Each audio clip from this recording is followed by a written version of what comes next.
ਹਾਂਜੀ, ਸਤਿ ਸ਼੍ਰੀ ਅਕਾਲ ਜੀ ਸਾਰਿਆਂ ਨੂੰ। ਕਿੱਦਾਂ ਸਾਰੇ? ਮੈਨੂੰ ਉਮੀਦ ਹੈ ਤੁਸੀਂ ਸਾਰੇ ਬਹੁਤ ਵਧੀਆ ਹੋਵੋਗੇ ਅਤੇ ਬਹੁਤ ਵਧੀਆ ਤਰੀਕੇ ਦੇ ਨਾਲ ਪੜ੍ਹਾਈ ਵੀ ਕਰ ਰਹੇ ਹੋਵੋਗੇ। ਅਤੇ ਅੱਜ ਅਸੀਂ ਕਰਨ ਜਾ ਰਹੇ ਹਾਂ ਫਿਜ਼ਿਕਸ ਕਲਾਸ 11th ਦਾ chapter 11 thermal properties of matter. ਇਹ unit 7 bulk properties of matter ਦੇ ਅੰਡਰ ਹੈਗਾ ਥਰਡ ਚੈਪਟਰ ਸਾਡੇ ਕੋਲ। ਸੋ ਲਾਸਟ ਚੈਪਟਰ ਹੈ ਯੂਨਿਟ 7 ਦਾ। So let's start it. ਸਭ ਤੋਂ ਪਹਿਲਾਂ ਇਹ ਬੇਸਿਕ ਟੋਪਿਕਸ ਨੇ ਜੋ ਆਪਾਂ ਇਸ ਚੈਪਟਰ ਦੇ ਵਿੱਚ ਪੜ੍ਹਨੇ ਨੇ। ਸਭ ਤੋਂ ਪਹਿਲਾਂ ਆਪਾਂ ਨੂੰ ਹੀਟ ਅਤੇ ਟੈਂਪਰੇਚਰ ਦਾ ਬੇਸਿਕ ਪੜ੍ਹਾਂਗੇ। ਫਿਰ ਮੋਸਟ ਇੰਪੋਰਟੈਂਟ ਟੋਪਿਕ ਹੈਗਾ ਸਾਡੇ ਕੋਲ ਥਰਮਲ ਐਕਸਪੈਂਸ਼ਨ। ਉਸ ਤੋਂ ਬਾਅਦ ਛੋਟੀ ਡੈਫੀਨੇਸ਼ਨਸ ਹੀ ਨੇ ਜੋ ਆਪਾਂ ਇਸ ਚੈਪਟਰ 'ਚ ਕਰਨੀਆਂ ਨੇ। ਸੋ ਦੇਖੋ, ਸਭ ਤੋਂ ਪਹਿਲਾਂ ਹੈਗਾ ਸਾਡੇ ਕੋਲ ਹੀਟ। ਕਹਿੰਦੇ heat is a form of energy which produces in us the sensation of hotness or coldness। ਕਹਿੰਦੇ ਹੀਟ ਕੀ ਹੈ? ਹੀਟ ਇੱਕ ਐਨਰਜੀ ਹੈ ਜੋ ਸਾਨੂੰ ਹੌਟ ਜਾਂ ਕੋਲਡ ਹੋਣ 'ਤੇ ਦੱਸਦੀ ਹੈ। ਠੀਕ ਹੈ, ਅਤੇ ਜਿਹੜਾ ਇਹ ਹੀਟ ਹੈ ਉਹ ਕਿਵੇਂ ਹੁੰਦੀ ਹੈ? ਮੋਸ਼ਨ ਦੇ ਦੁਆਰਾ ਹੁੰਦੀ ਹੈ। ਮੋਲੀਕਿਊਲਸ ਜਦੋਂ ਆਪਸ ਦੇ ਵਿੱਚ ਮੋਸ਼ਨ ਕਰਦੇ ਨੇ ਉਦੋਂ ਹੀਟ ਪ੍ਰੋਡਿਊਸ ਹੁੰਦੀ ਹੈ। ਠੀਕ ਹੈ ਜੀ, ਇਹ ਹੀਟ ਹੈਗੀ ਹੈ ਸਾਡੇ ਕੋਲ। ਫਿਰ ਹੈਗਾ ਸਾਡੇ ਕੋਲ ਟੈਂਪਰੇਚਰ। ਹੁਣ ਕਹਿੰਦੇ temperature is the degree of hotness or coldness of the body. Temperature ਕੀ ਹੈ? ਦੇਖੋ, ਕਿੰਨਾ ਹੌਟ ਜਾਂ ਕੋਲਡ ਸਾਨੂੰ ਫੀਲ ਹੁੰਦਾ ਹੈ ਓਨਾ ਆਪਾਂ ਉਹਨੂੰ ਟੈਂਪਰੇਚਰ ਕਹਿ ਦਿੰਦੇ ਹਾਂ। ਜਿਵੇਂ ਜਿੰਨੀ ਆਪਾਂ ਨੂੰ ਠੰਡ ਮਹਿਸੂਸ ਹੁੰਦੀ ਹੈ, ਮਤਲਬ ਟੈਂਪਰੇਚਰ ਆਪਾਂ ਮਾਪ ਕੇ ਰੱਖਿਆ ਹੋਇਆ ਕਿ 27 ਡਿਗਰੀ ਹੈ ਜਾਂ ਇੰਨਾ ਡਿਗਰੀ ਹੈ। ਮਤਲਬ ਟੈਂਪਰੇਚਰ ਕੀ ਹੈ? ਜਿੰਨਾ ਹੌਟਨੈਸ ਜਾਂ ਕੋਲਡਨੈਸ ਸਾਡੀ ਬੋਡੀ ਨੂੰ ਫੀਲ ਹੁੰਦੀ ਹੈ। It may be defined as the thermal state of a body which decides the direction of flow of heat energy from one body to another when they are placed in thermal contact with each other। ਦੇਖੋ, ਆਪਾਂ temperature ਨੂੰ ਇਹ ਵੀ ਕਹਿ ਸਕਦੇ ਹਾਂ, ਮੰਨ ਕੇ ਚਲੋ ਕੋਈ ਕੰਟੇਨਰ ਹੈ। ਠੀਕ ਹੈ, ਇਸ ਤਰੀਕੇ ਦੇ ਨਾਲ ਕੋਈ ਕੰਟੇਨਰ ਹੈ। ਠੀਕ ਹੈ, ਹੁਣ ਕੋਈ ਕੰਟੇਨਰ ਹੈ ਅਤੇ ਇਹਦੇ ਆਲੇ ਦੁਆਲੇ ਸਰਾਊਂਡਿੰਗ ਹੈ ਸਾਡੇ ਕੋਲ। ਇਹਦੇ ਵਿੱਚ ਹੀਟ ਐਨਰਜੀ ਹੈ। ਠੀਕ ਹੈ, ਇਹਦੇ ਵਿੱਚ ਕੀ ਹੈ? Heat energy. ਉਸ ਤੋਂ ਬਾਅਦ ਕਹਿੰਦੇ ਕੀ ਹੈ? ਡਾਇਰੈਕਸ਼ਨ ਦੱਸਦਾ ਫਲੋ। ਹੁਣ ਸਾਨੂੰ ਪਤਾ ਕੀ ਹੁੰਦਾ ਵੀ higher pressure to lower pressure, ਹੈ ਨਾ, higher temperature to lower temperature, ਇਸ ਤਰੀਕੇ ਨਾਲ ਫਲੋ ਹੋਏਗਾ। ਅਤੇ ਟੈਂਪਰੇਚਰ ਸਾਨੂੰ ਇਹ ਦੱਸੇਗਾ ਕਿ ਡਾਇਰੈਕਸ਼ਨ ਕਿਵੇਂ ਹੋਏਗੀ flow of heat energy the. Heat energy ਕਿੱਧਰ ਨੂੰ ਫਲੋ ਹੋਏਗੀ? ਜੇ ਇਹਦਾ ਟੈਂਪਰੇਚਰ ਜ਼ਿਆਦਾ ਹੈ ਅਤੇ ਸਰਾਊਂਡਿੰਗ ਵੱਲ ਨੂੰ ਹੀਟ ਐਨਰਜੀ ਫਲੋ ਹੋਏਗੀ। ਜੇ ਸਰਾਊਂਡਿੰਗ ਦਾ ਟੈਂਪਰੇਚਰ ਜ਼ਿਆਦਾ ਹੈ ਫਿਰ ਸਿਸਟਮ ਵੱਲ ਨੂੰ ਜਿਹੜਾ ਹੈਗਾ ਐਨਰਜੀ ਫਲੋ ਹੋਏਗੀ। ਸੋ ਮਤਲਬ ਟੈਂਪਰੇਚਰ ਸਾਨੂੰ ਕੀ ਦੱਸਦਾ? ਫਲੋ ਆਫ ਐਨਰਜੀ ਵੀ ਦੱਸਦਾ। ਉਸ ਤੋਂ ਬਾਅਦ ਸਾਡੇ ਕੋਲ ਦੇਖੋ SI ਯੂਨਿਟ ਕੀ ਹੈ? ਹੀਟ ਦੀ ਜੂਲ ਹੈ। ਠੀਕ ਹੈ, ਲਿਖਿਆ ਹੋਇਆ SI ਯੂਨਿਟ ਕੀ ਹੈ? ਜੂਲ। ਬਸ ਜਿਹੜੀ ਟੋਪਿਕ ਮੈਂ ਪੜ੍ਹਾਵਾਂਗੀ ਬਸ ਉਹੀ ਆਪਾਂ ਨੇ ਨੋਟਬੁੱਕਸ 'ਤੇ ਜਾਂ ਉਹਦੇ ਨੋਟਸ ਬਣਾਉਣੇ ਨੇ। ਫਿਰ ਹੈਗਾ ਸਾਡੇ ਕੋਲ ਹੁਣ ਥਰਮੋਮੈਟਰੀ। ਦੇਖੋ, ਥਰਮੋਮੈਟਰੀ ਕੀ ਹੁੰਦੀ ਹੈ? The branch of physics that deals with the measurement of temperature is called thermometry। ਥਰਮੋਮੈਟਰੀ ਕੀ ਹੈ? ਉਹ ਬ੍ਰਾਂਚ ਹੈ ਫਿਜ਼ਿਕਸ ਦੀ ਜੋ ਟੈਂਪਰੇਚਰ ਦੇ ਮੇਜਰਮੈਂਟ ਦੇ ਨਾਲ ਡੀਲ ਕਰਦੀ ਹੈ, ਉਹਨੂੰ ਆਪਾਂ ਥਰਮੋਮੈਟਰੀ ਕਹਿੰਦੇ ਹਾਂ। ਜਿਵੇਂ ਕਾਈਨਮੈਟਿਕਸ ਹੋ ਗਿਆ, ਡਾਇਨਮੈਟਿਕਸ ਹੋ ਗਿਆ, ਹੈ ਨਾ, ਉਸ ਤਰੀਕੇ ਦੇ ਨਾਲ ਕੀ ਹੈ? ਥਰਮੋਮੈਟਰੀ।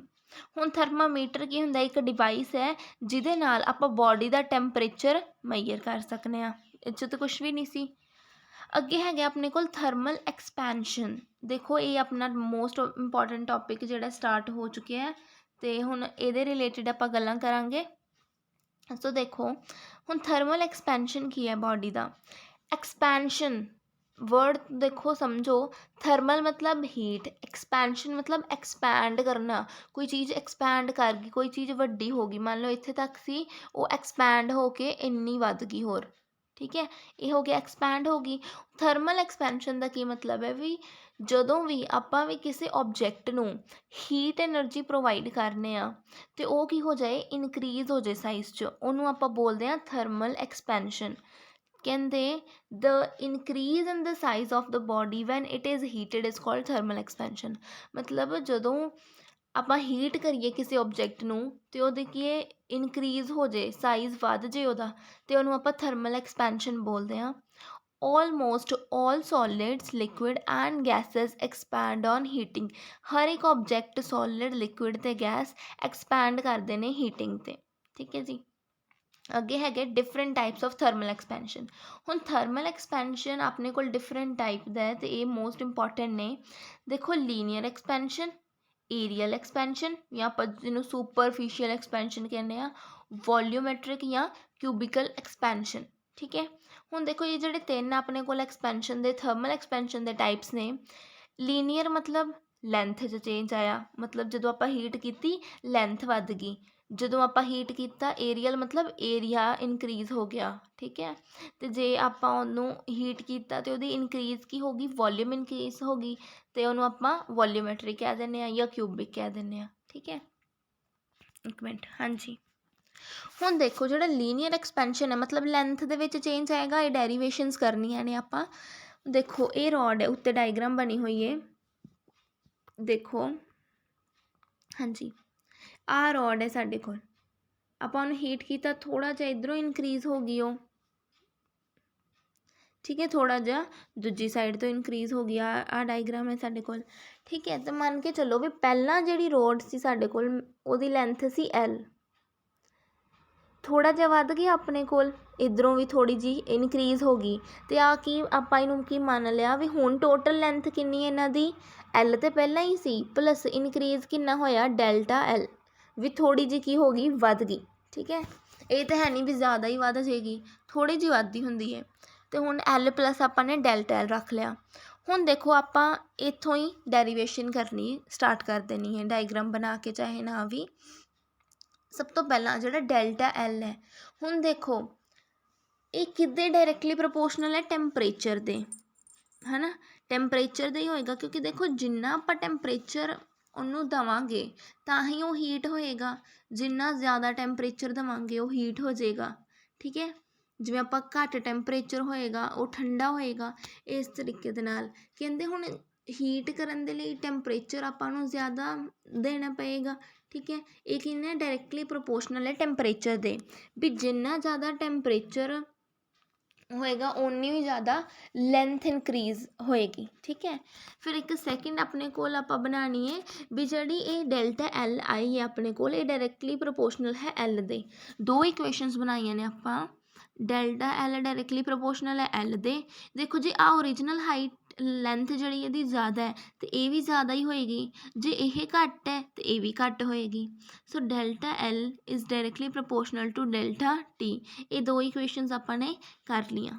ਹੁਣ ਇਹਨਾਂ ਦੋਨਾਂ ਨੂੰ ਕੰਬਾਈਨ ਕਰ ਦਿਓ। ਠੀਕ ਹੈ, ਕੰਬਾਈਨ ਕਰਕੇ ਦੇਖੋ ਕੀ ਮਿਲਿਆ ਸਾਡੇ ਕੋਲ, ਵੀ ਕਹਿੰਦੇ ਡੈਲਟਾ L ਕੀ ਡਾਇਰੈਕਟਲੀ ਪ੍ਰਪੋਰਸ਼ਨਲ ਹੋ ਗਿਆ L ਡੈਲਟਾ T। ਠੀਕ ਹੈ, L ਸੈਕਿੰਡ ਇਕੁਏਸ਼ਨ ਤੋਂ, ਡੈਲਟਾ T ਫਸਟ ਇਕੁਏਸ਼ਨ ਤੋਂ। ਹੁਣ ਦੇਖੋ L ਜਦੋਂ ਆਪਾਂ ਪ੍ਰੋਪੋਰਸ਼ਨੈਲਿਟੀ ਦਾ ਸਾਈਨ ਹਟਾਇਆ ਅਤੇ ਇੱਥੇ ਆਪਾਂ ਇੱਕ ਕੌਨਸਟੈਂਟ ਲਗਾਇਆ। ਠੀਕ ਹੈ, ਕੌਨਸਟੈਂਟ ਆਪਾਂ ਕਿਹੜਾ ਲੈਣਾ, ਜਿਵੇਂ ਆਪਾਂ K ਕੌਨਸਟੈਂਟ ਲਗਾਉਂਦੇ ਹਾਂ ਐਵੇਂ ਇੱਥੇ ਇੱਕ ਕੌਨਸਟੈਂਟ ਆਪਾਂ ਲਾਇਆ ਐਲਫਾ। ਠੀਕ ਹੈ, ਇਹ ਐਲਫਾ ਹੈ ਸਾਡੇ ਕੋਲ, ਅਤੇ ਆਪਣੇ ਕੋਲ ਕੀ ਬਣ ਗਿਆ, ਇਕੁਅਲ ਟੂ ਹਟਾ ਕੇ ਆਪਾਂ ਕੌਨਸਟੈਂਟ ਲਾਇਆ। ਇਹ ਕੌਨਸਟੈਂਟ ਪਹਿਲਾਂ ਤੋਂ ਹੀ ਮਤਲਬ ਫਿਕਸ ਕੀਤਾ ਹੋਇਆ ਐਲਫਾ ਹੈ ਇਹ ਕੌਨਸਟੈਂਟ। ਠੀਕ ਹੈ, ਹੁਣ ਦੇਖੋ ਇਹ ਸਾਡੇ ਕੋਲ ਇਕੁਏਸ਼ਨ ਬਣ ਗਈ। ਹੁਣ ਜੇ ਆਪਾਂ ਐਲਫਾ ਦੀ ਵੈਲਿਊ, ਕਿਉਂਕਿ ਦੇਖੋ ਹਮੇਸ਼ਾ ਆਪਾਂ ਕੌਨਸਟੈਂਟ ਦੀ ਵੈਲਿਊ ਕੱਢਦੇ ਹਾਂ, ਜਿਵੇਂ ਜਿਹੜਾ ਚੈਪਟਰ ਸੀ ਆਪਣੇ ਕੋਲ ਸਟਰੈਸ ਸਟ੍ਰੇਨ ਵਾਲਾ ਫਲੂਇਡ ਚੈਪਟਰ, ਉਹਦੇ ਵਿੱਚ ਆਪਾਂ ਕੀ ਕੀਤਾ ਸੀ ਵੀ ਜਿਵੇਂ ਸਟਰੈਸ ਅਪੋਨ ਸਟ੍ਰੇਨ ਕੌਨਸਟੈਂਟ ਸੀ ਨਾ, ਸਟਰੈਸ ਅਪੋਨ ਸਟ੍ਰੇਨ ਸੀ, ਇਹ ਕੌਨਸਟੈਂਟ ਦਾ ਫਾਰਮੂਲਾ ਸੀ, ਅਤੇ ਆਪਾਂ ਇੰਨੇ ਜ਼ਿਆਦਾ ਕੌਨਸਟੈਂਟ ਕਰਦੇ ਸੀ। ਠੀਕ ਹੈ, ਕੋਫੀਸ਼ੀਐਂਟ ਆਫ ਇੰਨਾ, ਕੋਫੀਸ਼ੀਐਂਟ ਆਫ ਦੈਟ, ਹੈ ਨਾ, ਕੀਤੇ ਸੀ, ਮਤਲਬ ਆਪਾਂ ਕੌਨਸਟੈਂਟ ਦੀ ਹੀ ਵੈਲਿਊ ਹਮੇਸ਼ਾ ਕੱਢੀ ਦੀ ਹੁੰਦੀ ਹੈ। ਉਂਝ ਇਹ ਵੀ ਆਪਣੇ ਕੋਲ ਬਹੁਤ ਥਾਵਾਂ 'ਤੇ ਯੂਜ਼ ਹੁੰਦਾ। ਹੁਣ ਦੇਖੋ ਐਲਫਾ ਇੱਧਰ ਹੀ ਰਹਿਣ ਤਾਂ ਆ L ਡੈਲਟਾ T ਇੱਧਰ ਮਲਟੀਪਲਾਈ 'ਚ ਨੀਚੇ ਆ ਕੇ ਡਿਵਾਈਡ ਹੋ ਗਿਆ। ਸੋ ਕੀ ਬਣ ਗਿਆ ਆਪਣੇ ਕੋਲ ਜੋ ਐਲਫਾ ਹੈ, ਐਲਫਾ ਨੂੰ ਆਪਾਂ ਨਾਮ ਦੇ ਤਾ ਕੋਫੀਸ਼ੀਐਂਟ ਆਫ ਲੀਨੀਅਰ ਐਕਸਪੈਂਸ਼ਨ। ਐਵੇਂ ਹੀ ਆਪਾਂ ਏਰੀਅਲ ਦਾ ਕੱਢਾਂਗੇ ਉਹਨੂੰ coefficient of areal expansion, volume ਦਾ ਕੱਢਾਂਗੇ ਫਿਰ ਵੋਲਿਊਮ ਥਰਮਲ ਐਕਸਪੈਂਸ਼ਨ, ਉਹਨੂੰ ਆਪਾਂ ਕੀ ਬੋਲਾਂਗੇ ਕੋਫੀਸ਼ੀਐਂਟ ਆਫ ਵੋਲਿਊਮੈਟ੍ਰਿਕ ਐਕਸਪੈਂਸ਼ਨ। ਮਤਲਬ ਇਹ ਨਾਮ ਦਿੱਤਾ ਹੈ ਤਾਂ ਯਾਦ ਕਰਨ ਦੀ ਲੋੜ ਨਹੀਂ, ਇਹ ਵਿੱਚ ਹੀ ਹੈ ਨਾਮ। ਹੁਣ ਕਹਿੰਦੇ ਜਿਹੜਾ ਐਲਫਾ ਹੈ, ਐਲਫਾ ਦੀ ਵੈਲਿਊ ਇਹ ਆ ਗਈ ਸਾਡੇ ਕੋਲ। ਹੁਣ ਆਪਾਂ ਬਸ ਇੱਥੇ ਤੱਕ ਇਹਦੀ ਡੈਰੀਵੇਸ਼ਨ ਖਤਮ ਹੈ। ਹੁਣ ਆਪਾਂ ਦੱਸਣਾ ਵੀ ਐਲਫਾ ਦੀ SI ਯੂਨਿਟ ਕੀ ਹੋਏਗੀ। ਦੇਖੋ SI ਯੂਨਿਟ ਕੀ ਹੈ, ਟੈਂਪਰੇਚਰ ਇਨਵਰਸ। ਆ ਵੀ ਲੈਂਥ ਹੈ, ਇਹ ਵੀ ਲੈਂਥ ਹੈ, ਲੈਂਥ ਨਾਲ ਤਾਂ ਲੈਂਥ ਕੈਂਸਲ ਹੋ ਗਈ। ਠੀਕ ਹੈ, ਕੀ ਬਚ ਗਿਆ ਟੈਂਪਰੇਚਰ, ਸੋ 1 ਡੈਲਟਾ T ਜਾਂ T ਲਾ ਲਓ। ਠੀਕ ਹੈ, ਟੈਂਪਰੇਚਰ ਦੀ ਕੀ ਹੁੰਦੀ ਹੈ 1 K, ਸੋ ਇਹ ਕੀ ਆਏਗਾ ਮਤਲਬ K ਇਨਵਰਸ ਮਾਈਨਸ ਮਤਲਬ ਵੀ ਨੀਚੇ ਹੈ ਇਹ ਕੇ inverse coefficient of linear expansion ਦੀ SI ਯੂਨਿਟ ਹੈ। ਹੁਣ ਦੇਖੋ ਇਸ ਨੂੰ ਆਪਾਂ ਜਿਹੜਾ ਆਪਣੇ ਕੋਲ ਆ ਫਾਰਮੂਲਾ ਜਿਹਾ ਆ ਗਿਆ ਸੀ ਇਹਨੂੰ ਆਪਾਂ ਇਸ ਤਰੀਕੇ ਦੇ ਨਾਲ ਵੀ ਲਿਖ ਸਕਦੇ ਹਾਂ। ਡੈਲਟਾ ਐਲ ਕੀ ਹੈ ਚੇਂਜ ਕਿੰਨਾ ਆ ਚੇਂਜ ਆਪਾਂ ਕਿਵੇਂ ਪਤਾ ਕਰਦੇ ਹਾਂ ਫਾਈਨਲ ਮਾਈਨਸ ਇਨੀਸ਼ੀਅਲ ਆਹ ਆਪਾਂ ਲੈਂਥ ਕਿਹੜੀ ਸੀ L1 ਜਿਹੜੀ ਪਹਿਲਾਂ ਲੈਂਥ ਸੀ ਇਹਨੂੰ ਆਪਾਂ L1 ਮੰਨ ਲਿਆ L1 ਠੀਕ ਹੈ। ਚੇਂਜ ਇਨ ਟੈਂਪਰੇਚਰ ਕੀ ਹੋਇਆ ਪਹਿਲਾਂ ਟੈਂਪਰੇਚਰ ਕਿੰਨਾ ਸੀ ਅਤੇ ਹੁਣ ਕਿੰਨਾ ਹੈ ਉਹਨਾਂ ਦੋਨਾਂ ਦਾ ਮਾਈਨਸ ਇਵੇਂ ਲਿਖ ਸਕਦੇ ਹਾਂ ਠੀਕ ਹੈ। ਜਾਂ ਮਤਲਬ ਇਹ ਤਾਂ ਆਪਣੀ ਚੋਇਸ ਹੈ ਫਾਰਮੂਲੇ ਨੂੰ ਤਾਂ ਆਪਾਂ ਜਿੰਨਾ ਮਰਜ਼ੀ ਖੋਲ੍ਹ ਸਕਦੇ ਹਾਂ ਜਦੋਂ ਜਿੱਥੇ ਜਿਹੜੇ ਫਾਰਮੂਲੇ ਦੀ ਲੋੜ ਪੈ ਜੇ ਉਹਨੂੰ ਆਪਾਂ ਉਵੇਂ ਮੋਲਡ ਕਰ ਸਕਦੇ ਹਾਂ ਵੈਲਿਊਜ਼ ਪੁੱਟ ਕਰਕੇ ਜਾਂ ਹੈ ਨਾ ਕਿਵੇਂ ਵੀ ਅਤੇ ਆਪਾਂ ਐਵੇਂ ਵੀ ਲਿਖ ਸਕਦੇ ਹਾਂ ਮਤਲਬ ਸਿੰਪਲ ਭਾਸ਼ਾ 'ਚ ਐਲਫਾ ਨੂੰ ਆਪਾਂ ਕੀ ਲਿਖਦੇ ਹਾਂ ਕਿ ਚੇਂਜ ਇਨ ਲੈਂਥ ਠੀਕ ਹੈ ਚੇਂਜ ਇਨ length upon original length into temperature ਠੀਕ ਹੈ। ਦੇਖੋ ਡੈਲਟਾ ਐਲ ਕੀ ਹੈ ਸਾਡੇ ਕੋਲ ਚੇਂਜ ਕਿੰਨਾ ਆਇਆ ਲੈਂਥ 'ਚ ਮਤਲਬ ਚੇਂਜ ਇਨ ਲੈਂਥ ਅਪੋਨ ਨੀਚੇ ਕੀ ਹੈ ਐਲ ਡੈਲਟਾ ਟੀ ਐਲ ਕੀ ਸੀ ਓਰੀਜਨਲ ਲੈਂਥ ਆਪਾਂ ਮੰਨਿਆ ਨਾ ਕਿ ਉਸ ਟਿਊਬ ਦੀ ਜਿਹੜੀ ਲੈਂਥ ਹੈ ਉਹ ਕਿੰਨੀ ਹੈ ਐਲ ਓਰੀਜਨਲ ਲੈਂਥ ਠੀਕ ਹੈ ਇਨਟੂ ਡੈਲਟਾ ਟੀ ਕੀ ਹੈ ਟੈਂਪਰੇਚਰ ਇਹ ਇਹਦਾ ਫਾਰਮੂਲਾ ਠੀਕ ਹੈ ਉਹਨੂੰ ਆਪਾਂ ਉਸ ਮੈਥਮੈਟੀਕਲੀ ਤੇ ਉਸ 'ਚ ਹੀ ਲਿਖਦੇ ਹਾਂ ਠੀਕ ਹੈ। ਇਹ ਹੋ ਗਿਆ ਹੁਣ ਆਪਣੇ ਕੋਲ ਹੁਣ ਦੇਖੋ ਜਿਹੜੇ ਵੈਲਿਊ ਹੈ ਐਲਫਾ ਦੀ ਇਹ ਕਿਹਦੇ 'ਤੇ ਡਿਪੈਂਡ ਕਰਦੀ ਹੈ value of Alpha depend on nature of material ਮਤਲਬ ਮਟੀਰੀਅਲ ਕਿੱਦਾਂ ਦਾ ਉਹਦਾ ਐਲਫਾ ਕਿੰਨਾ ਘੱਟ ਹੋਏਗਾ ਜਾਂ ਜ਼ਿਆਦਾ ਹੋਏਗਾ ਉਹ ਮਟੀਰੀਅਲ 'ਤੇ ਡਿਪੈਂਡ ਕਰੇਗਾ ਮਟੀਰੀਅਲ ਕਿਵੇਂ ਦਾ ਠੀਕ ਹੈ। ਹੁਣ ਦੇਖੋ ਐਲਫਾ ਅਗਰ ਜ਼ਿਆਦਾ ਹੈ ਤਾਂ ਲੀਨੀਅਰ ਐਕਸਪੈਂਸ਼ਨ ਜ਼ਿਆਦਾ ਹੈ ਲੈਂਥ ਜ਼ਿਆਦਾ ਵਧੇਗੀ ਐਲਫਾ ਜੇ ਘੱਟ ਹੈ ਤਾਂ ਲੀਨੀਅਰ ਐਕਸਪੈਂਸ਼ਨ ਘੱਟ ਵਧੇਗਾ ਠੀਕ ਹੈ ਜੀ। ਹੁਣ ਦੇਖੋ ਆ ਵੀ ਆਪਣੇ ਕੋਲ ਕੀ ਹੈ ਲੀਨੀਅਰ ਐਕਸਪੈਂਸ਼ਨ ਦਾ ਕੋਫੀਸ਼ੀਐਂਟ ਹੀ ਹੈ ਇਹ ਵੀ ਨਹੀਂ ਲੀਨੀਅਰ ਐਕਸਪੈਂਸ਼ਨ ਹਾਂਜੀ ਇਹ ਲੀਨੀਅਰ ਐਕਸਪੈਂਸ਼ਨ ਦਾ ਇਹ ਏਰੀਅਲ ਐਕਸਪੈਂਸ਼ਨ ਦਾ ਠੀਕ ਹੈ। ਉਂਝ ਹੈਗੇ ਤਾਂ ਸਾਰੇ ਸੇਮ ਨੇ ਔਨ ਤਾਂ ਸਭ ਦੇ ਵਿੱਚ ਹੀ ਇਨਕਰੀਜ਼ ਹੋ ਰਿਹਾ ਨਾ ਸਭ ਦੇ ਵਿੱਚ ਇਨਕਰੀਜ਼ ਅਤੇ ਇਸ ਕਰਕੇ ਇਹਨਾਂ ਦਾ SI ਯੂਨਿਟ ਸੇਮ ਹੋਏਗੀ ਇਹ ਸਾਰੇ ਹੀ ਏਰੀਆ ਵੋਲਿਊਮ ਆ ਜਿਹੜਾ ਲੈਂਥ ਵਾਲਾ ਕੀਤਾ ਇਹ ਸਾਰੇ ਹੀ ਨੇਚਰ ਆਫ ਮਟੀਰੀਅਲ 'ਤੇ ਹੀ ਡਿਪੈਂਡ ਕਰਨਗੇ ਠੀਕ ਹੈ।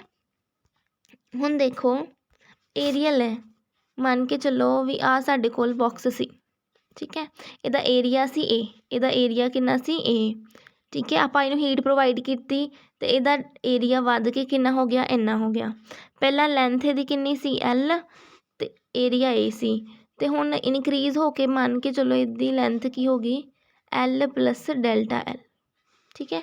ਇਹ L ਇੱਥੇ ਨਹੀਂ ਹੈ ਇਹ L ਇਸ ਵਾਲੇ ਡੱਬੇ ਦੀ ਲਾਈਨ ਹੈ ਠੀਕ ਹੈ।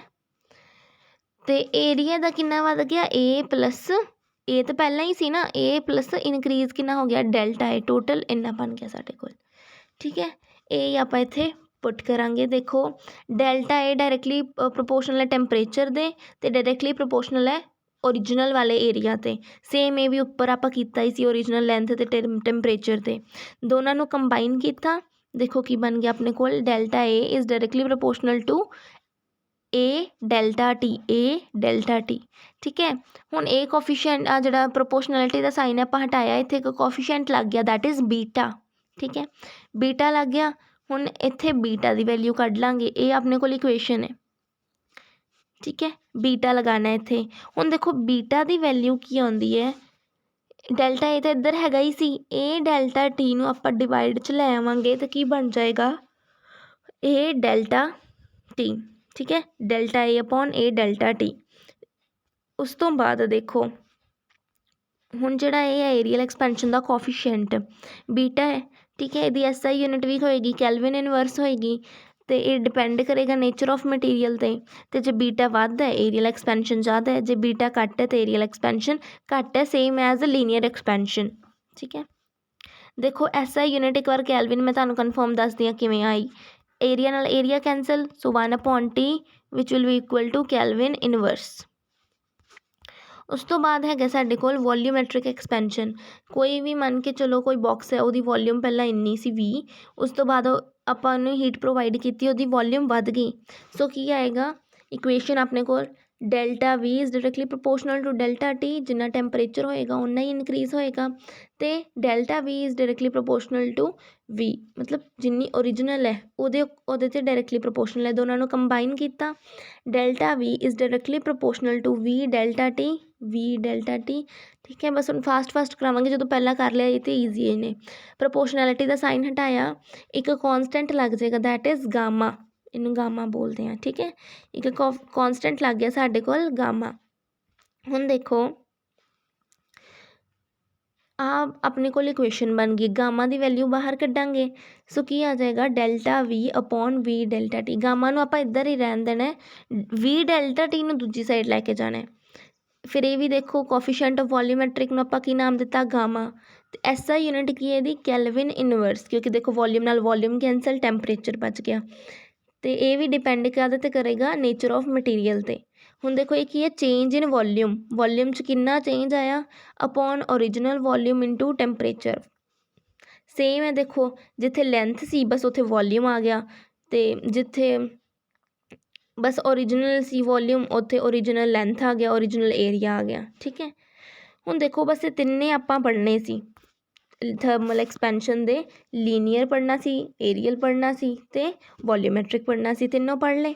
हुण देखो आपां इन्हां दे विच रिलेशन फाइंड आउट करना है, जिवें एल्फा सी, बीटा सी ते गामा सी। मतलब एल्फा दा बीटा नाल की रिलेशन है, एल्फा दा गामा नाल की रिलेशन है, आपां फाइंड आउट करने ने। हुण देखो बीटा ते एल्फा दा सब तो पहला रिलेशन किया, मन के चलो ये एरिया इन्ना इनक्रीज़ हो गया। ठीक है, आ डायग्राम है। हुण देखो ओरिजिनल लेंथ किन्नी सी, आपां मन के चले दी एल। न्यू लेंथ किन्नी है अपने कोल, एल प्लस डेल्टा एल, जिवें आपां हमेशा करने आ। ओरिजिनल एरिया किन्ना सी ए, मतलब देखो एरिया की हुंदा मीटर स्क्वेयर, वॉल्यूम की हुंदी है मीटर क्यूब, मतलब ये की है मीटर स्क्वेयर है एरिया, सो मतलब लेंथ दा स्क्वेयर। न्यू एरिया किन्ना आ गया, ए प्लस डेल्टा ए, मतलब एल प्लस डेल्टा ए। ठीक है, एल प्लस डेल्टा एल दा स्क्वेयर। हुण देखो इत्थे बस अपने की पुट करता, वैल्यूज़ पुट करतियाँ। ए किन्ना साडे कोल L square, delta A the value देखो आपां पिछे कढ के आए हाँ, आ सी डेल्टा ए दी वैल्यू आपां किन्नी कड्ढी, बीटा ए डेल्टा टी। सो ये आपां इत्थे पुट करती बीटा ए डेल्टा टी, ए दी जगह ते एल स्क्वेयर पुट करता, डेल्टा ए दी जगह बीटा ए डेल्टा टी। इसदा आपां स्क्वायर खोल लिया, L square A square plus B square plus 2ab। हुण देखो एल स्क्वेयर दे नाल एल स्क्वेयर कैंसल आउट हो गया। हुण जो डेल्टा एल दा स्क्वेयर है आपां इग्नोर करांगे, क्यों करांगे, देखो मन के चलो एल एक बहुत छोटी वैल्यू है, मन के चलो 0.1 है, या फिर मैं तुहानूं कहां इस भाषा च ना कहां कि 10⁻³ है डेल्टा एल दी वैल्यू। ठीक है, जदों मैं इहदा स्केयर करांगी -3 है। ठीक है, तो जो मैं इहदा स्केयर करांगी फिर ये तो बन जाएगी 10⁻⁹ मतलब ये तो होर छोटी हो गई। माइनस दे विच जिवें जिवें आपां जाने चीज़ छोटी होई जाती है, मतलब लेंथ तो इहदी होर छोटी हो गई, फिर आपां इनू इग्नोर कर देंगे कि ये तो 0 दे ही बराबर है। ठीक है, फिर ये 0 हो गया अपने कोल, खत्म हो गया ये, की बच गया 2l डेल्टा एल, ये दोनों इक्वल आ गए। ठीक है, हुण देखो डेल्टा टी दे नाल आपां डेल्टा टी किवें कट्टिया, ਜਿਹੜਾ ਆਪਣੇ ਕੋਲ ਡੈਲਟਾ ਐਲ ਹੈ, ਡੈਲਟਾ ਐਲ ਦੀ ਵੀ ਤਾਂ ਆਪਾਂ ਵੈਲਿਊ ਕੱਢੀ ਸੀ, ਕੀ ਕੱਢੀ ਸੀ, ਐਲਫਾ ਐਲ ਡੈਲਟਾ ਟੀ, ਪਿੱਛੋਂ ਦੇਖ ਲਿਓ ਇਹੀ ਕੱਢੀ ਸੀ, ਬਸ ਉਹ ਇੱਥੇ ਪੁੱਟ ਕਰ ਦਿਓ, ਡੈਲਟਾ ਟੀ ਦੇ ਨਾਲ ਡੈਲਟਾ ਟੀ ਕੈਂਸਲ। ਹੁਣ ਇੱਥੇ ਦੇਖੋ ਇਹ ਕੀ ਬਚ ਗਿਆ, beta L square is equal to 2l alpha L. ਠੀਕ ਹੈ, ਹੁਣ ਦੇਖੋ आ एल स्केयर ही बन गया ना, एल मल्टीप्लाई एक दूजे एल दे नाल, तो की बन गया बीटा एल स्केयर किदे बराबर आ गया 2l square alpha, L square नाल L square cancel, so beta की वैल्यू कितनी आ जाएगी 2 एल्फा। ठीक है, मतलब बीटा की होएगा एल्फा का दुगना होएगा।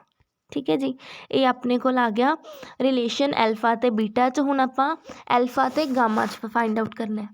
सो देखो ओरिजिनल लेंथ कितनी है साडे कोल एल, मन के चलो देखो गामा वॉल्यूम का होंदा है ना, देखो मन के चलो यदि लेंथ अपने को एल सी, तो वॉल्यूम ये पहला एल क्यूब, मतलब पता ही सी, हुण मैं तुहानूं दस्सिया कि मीटर क्यूब होंदा है। ठीक है, तो न्यू लेंथ देखो अपने को आ गई एल प्लस डेल्टा एल। ठीक है, new length L plus delta L आ गई, तो न्यू वॉल्यूम कितनी आ गई, एल प्लस डेल्टा एल का क्यूब, आही आ गया। हुण देखो एल की जगह एल भरता, मतलब एल लेंथ है अपने को, लेंथ कितनी है अपने को इत्थे एल क्यूब। नहीं ਆਪਾਂ ਇੱਥੇ ਵੋਲਿਊਮ ਦਾ, ਠੀਕ ਹੈ, ਆਪਾਂ ਵੋਲਿਊਮ ਦਾ ਭਰ ਰਹੇ ਹਾਂ। ਅਤੇ ਐਲ ਲੈਂਥ 'ਚ ਕਿੰਨਾ ਸੀ, ਐਲ ਕਿਊਬ ਆਪਾਂ ਵੋਲਿਊਮ ਦਾ ਪਤਾ ਕੀਤਾ ਅਤੇ ਫਿਰ ਆਪਾਂ ਲਿਖਤਾ ਡੈਲਟਾ ਐਲ ਦੀ ਵੈਲਿਊ, ਠੀਕ ਹੈ। ਡੈਲਟਾ ਐਲ ਦੀ ਵੈਲਿਊ ਕਿੰਨੀ ਸੀ ਇੱਥੇ, ਡੈਲਟਾ ਐਲ ਦੇਖੋ ਆਪਾਂ ਕਿਉਂ ਲਾਇਆ, ਮੈਂ ਦੱਸਦਾ, ਮੈਂ ਵੀ ਕਨਫਿਊਜ਼ ਹੋ ਗਈ ਸਾਂ ਹੁਣ। ਇਹ ਕੀ ਹੈ, ਨਿਊ ਵੋਲਿਊਮ ਹੈ, ਵੋਲਿਊਮ ਦੇ ਵਿੱਚ ਵੀ ਪਲੱਸ ਡੈਲਟਾ ਵੀ ਹੈ, ਪਰ ਹੈਗੀ ਤਾਂ ਇਹਨਾਂ ਦੀ ਵੈਲਿਊ ਉਹਦੇ ਵਿੱਚ ਹੀ ਹੈ ਨਾ, ਲੈਂਥ 'ਚ ਹੀ ਹੋਏਗੀ ਕੁਛ ਨਾ ਕੁਛ, ਤਾਂ ਕਰਕੇ ਆਪਾਂ ਇੱਥੇ ਐਲ ਪਲੱਸ ਡੈਲਟਾ ਐਲ ਲਿਖਤਾ, ਠੀਕ ਹੈ। ਵੀ ਪਲੱਸ ਡੈਲਟਾ ਵੀ ਨਹੀਂ ਲਿਖਿਆ, ਭਾਵੇਂ ਵੀ ਪਲੱਸ ਡੈਲਟਾ ਵੀ ਕਰਕੇ ਸੋਲਵ ਕਰ ਲਓ, ਜਿਵੇਂ ਮਰਜ਼ੀ ਕਰ ਲਓ, ਪਰ ਦੇਖੋ ਜਿਹੜੀ ਵੋਲਿਊਮ ਹੈ ਇਹ ਵੀ ਤਾਂ ਕਿਸੇ ਲੈਂਥ 'ਚ ਹੀ ਹੋਏਗੀ, ਵੀ ਤੋਂ ਤਾਂ ਕੋਈ ਵੋਲਿਊਮ ਨਹੀਂ ਨਾ ਹੁੰਦੀ, ਇਹ ਤਾਂ ਬਸ ਉਹਦਾ ਆਪਾਂ ਨੋਟੇਸ਼ਨ ਹੈ। ਦੇਖੋ ਹੁਣ ਐਲ ਕਿਊਬ ਮਤਲਬ ਇਸ ਦਾ ਆਪਾਂ ਕਿਊਬ ਕਰਤਾ ਅਤੇ ਉਸ ਤੋਂ ਬਾਅਦ ਆਪਾਂ ਡੈਲਟਾ ਐਲ ਲਿਖ ਲਿਆ ਇਜ਼ ਇਕੁਅਲ ਟੂ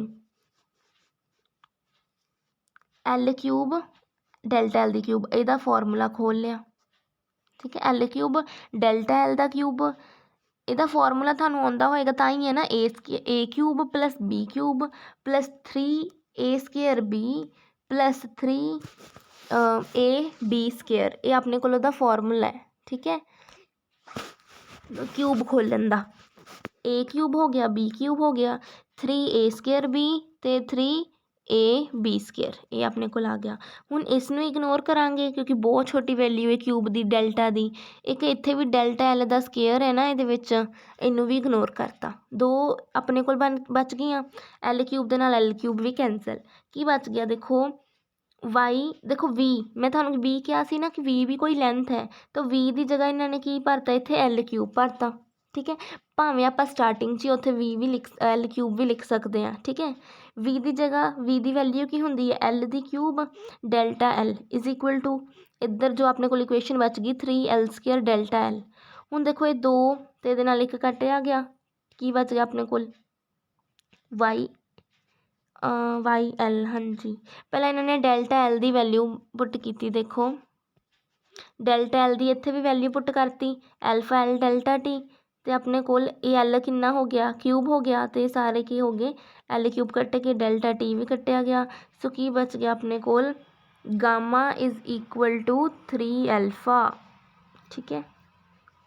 ਮਤਲਬ ਆਪਾਂ ਮੇਨਲੀ ਆਪਾਂ ਕੀ ਕਰਨਾ ਹੈ, ਇੱਥੇ ਆਪਾਂ ਨੂੰ ਡੈਰੀਵੇਸ਼ਨ ਵੀ ਆ ਸਕਦੀ ਹੈ, ਠੀਕ ਹੈ, ਪਰ ਆਪਾਂ ਨੂੰ ਪਤਾ ਹੋਣਾ ਚਾਹੀਦਾ ਕਿ ਗਾਮਾ ਦੀ ਵੈਲਿਊ 3 ਐਲਫਾ ਹੈ, ਠੀਕ ਹੈ, ਬੀਟਾ ਦੀ ਵੈਲਿਊ 2 ਐਲਫਾ ਹੈ, ਠੀਕ ਹੈ, ਇਸ ਤਰੀਕੇ ਦੇ ਨਾਲ। ਅਤੇ ਉਂਝ ਜ਼ਿਆਦਾ ਇਹਦੇ ਵਿੱਚ ਕੈਲਕੂਲੇਸ਼ਨ ਦੇ ਵਿੱਚ ਕੁਛ ਹੈਗਾ ਨਹੀਂ, ਬਸ ਜਦੋਂ ਕੌਨਸੈਪਟ ਸਮਝ ਲੱਗ ਗਿਆ ਅਤੇ ਆਪਣੇ ਆਪ ਨਿਕਲ ਜਾਣਗੇ ਵੀ। ਹੁਣ ਅੱਗੇ ਹੈਗੇ ਸਾਡੇ ਕੋਲ ਸਪੈਸੀਫਿਕ ਹੀਟ, ਪਰ ਇਹ ਜਿਹੜਾ ਟੋਪਿਕ ਹੈ ਅਸੀਂ ਨੈਕਸਟ ਵੀਡੀਓ ਦੇ ਵਿੱਚ ਕਰਾਂਗੇ, ਕਿਉਂਕਿ ਹਜੇ ਤੱਕ ਆਪਾਂ ਸਿਰਫ ਥਰਮਲ ਐਕਸਪੈਂਸ਼ਨ ਤੱਕ ਹੀ ਕਵਰ ਕਰੀਏ, ਕਿਉਂਕਿ ਇਹ ਥੋੜ੍ਹਾ ਜਿਹਾ ਮਤਲਬ ਸਮਝਣ ਵਾਲਾ ਟੋਪਿਕ ਹੈ ਸਾਡੇ ਕੋਲ, ਅਤੇ ਜੇ ਨਾ ਸਮਝ ਲੱਗਿਆ ਫਿਰ ਅਗਲਾ ਵੀ ਥੋੜ੍ਹਾ ਔਖਾ ਹੋ ਜਾਏਗਾ। ਅਤੇ ਇਸ ਕਰਕੇ ਪਹਿਲਾਂ ਤੁਸੀਂ ਥਰਮਲ ਐਕਸਪੈਂਸ਼ਨ ਤੱਕ ਦੀ ਰਿਵੀਜ਼ਨ ਕਰੋ, ਫਿਰ ਨੈਕਸਟ ਵੀਡੀਓ ਦੇ ਵਿੱਚ ਆਪਾਂ ਬਸ ਛੋਟੇ ਛੋਟੇ ਟੋਪਿਕਸ ਰਹਿ ਗਏ ਨੇ ਹੁਣ, ਡੈਫੀਨੇਸ਼ਨਸ ਵਗੈਰਾ, ਉਹ ਨੈਕਸਟ ਵੀਡੀਓ ਦੇ ਵਿੱਚ ਕਰਾਂਗੇ। Till then keep learning and keep supporting, bye bye, thank you.